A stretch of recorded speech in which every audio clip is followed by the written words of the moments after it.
Surat civil હોસ્પિટલની જૂની building G2 વોર્ડમાં નર્સિંગ સ્ટાફ બેસે ત્યાં જ વોર્ડની સલિંગના પોપડા પડ્યા હતા। સદનસીબે પોપડા પડ્યા ત્યારે કોઈ વ્યક્તિ હાજર ન હતા।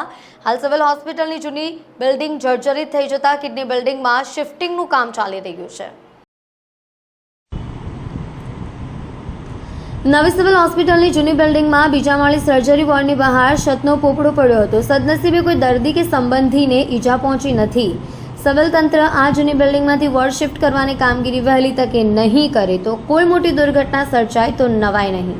પ્રાપ્ત માહિતી અનુસાર દક્ષિણ ગુજરાતની સૌથી મોટી સુરત નવી સિવિલ હોસ્પિટલમાં દરરોજ હજારોની સંખ્યામાં દર્દીઓ સારવાર લેવા માટે આવી રહ્યા છે। નવી સિવિલ હોસ્પિટલ પરિસરમાં આવેલી જૂની બિલ્ડિંગ હાલ જર્જરિત અવસ્થામાં છે।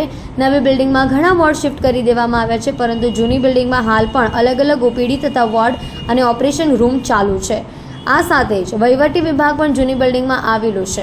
જર્જરિત જૂની બિલ્ડિંગમાં અવારનવાર છતના પોપડા પડવાની ઘટના બનતી રહે છે। થોડા મહિના પહેલા જૂની બિલ્ડિંગના ગ્રાઉન્ડ ફ્લોર ઉપર છતને ટેકાનો સહારો આપવામાં આવ્યો હતો। બિલ્ડિંગ જર્જરિત થઈ ગઈ હોવા છતાં તંત્ર ઉદાસીનતા દાખવી રહ્યું છે। ત્યારે હાલ જૂની બિલ્ડિંગના બીજા માળે સર્જરી વોર્ડની બહાર છતના પોપડા પડ્યા હતા। સદનસીબે છતનો પોપડો પડ્યો તે વેળા કોઈ દર્દી કે તેના સંબંધી ત્યાં હાજર નહોતા, જેથી કોઈને ઈજા કે જાનહાનિ પહોંચી નહોતી। વહેલી તકે જૂની જર્જરિત બિલ્ડિંગ ખાલી કરવામાં નહીં આવે તો કોઈ મોટી દુર્ઘટના સર્જાઈ શકે તેમ છે।